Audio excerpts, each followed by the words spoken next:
August 29, 1949, the Soviets detonated their first atomic bomb. The American nuclear monopoly was over.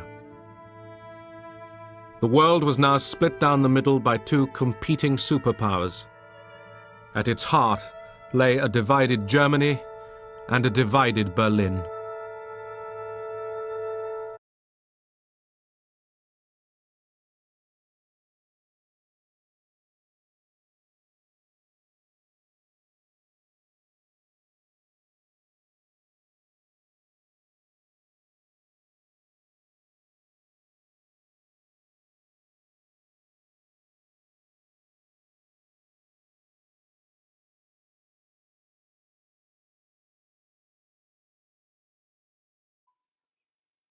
Espionage is the practice of spying or of using spies, typically by governments to obtain political and military information.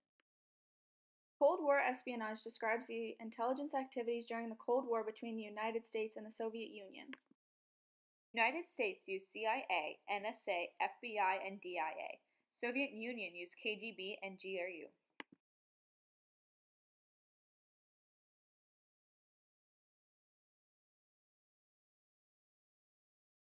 Some of the reasons the Russians used espionage to build their bomb were because they lost 13 million soldiers and 7 million civilians in World War II. Their industrial base was destroyed, and it was expected for them to take 10 years to build the atomic bomb when they needed one sooner. The Soviet physicists did not have the education or background of those in the US. The KGB documents about the role that espionage played in the Soviet atomic bomb project led to new questions about how the Soviets built the bomb. Strong evidence showed that the Soviets did not develop their own atomic bomb in 1949. Through Soviet spies, they managed to copy the bomb from the Manhattan Project. The first Soviet atomic bomb was designed based on the American bomb so precisely that it could fit perfectly into an American B-29 plane.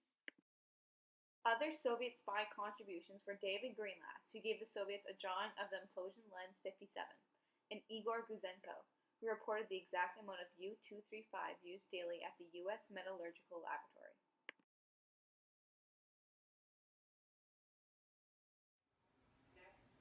In the organization of the work on the atom bomb, it seems to me there is much that is irregular.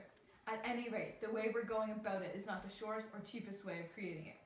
Our inventors are strong, and we underestimate our own strength and overestimate those of the foreign states. We will progress only if we profit from our own scientific achievements, rather than applying the technology of another. KGB has released information about the Soviet bomb, which has led many to say that even Edward Teller and Andrei Sklarov could not have built a bomb on that information. This proves that there were Soviet spies who gained information from the United States to help Russia build an atomic bomb. Hello, I am Klaus Fuchs. I am a German scientist who worked on the Manhattan Project, and I was also one of the primary Soviet atomic bomb spies. On January 27, 1950, I confessed to the U.S. War Department and FBI that I had given the Soviet Union the design of the atomic bomb. I knew all of the relevant files, so I knew all of the information that I was retaining was correct. I knew the equations of state of the bomb, information about the problems of pre-detonation, the blast calculations for Hiroshima and Nagasaki, and the ideal ignition temperature. I knew everything needed to recreate the bomb, and I gave all of my information to the Soviet Union to help them build an atomic bomb. Soviet espionage accounted for 50% of the project's success. The Soviet Union certainly had talented physicists and would have been able to produce their own bomb, but evidence shows that without the help of spies, it would not have been achievable by 1949. With the use of espionage, it is highly unlikely that the Soviets would have been able to develop an atomic bomb in the time that they did.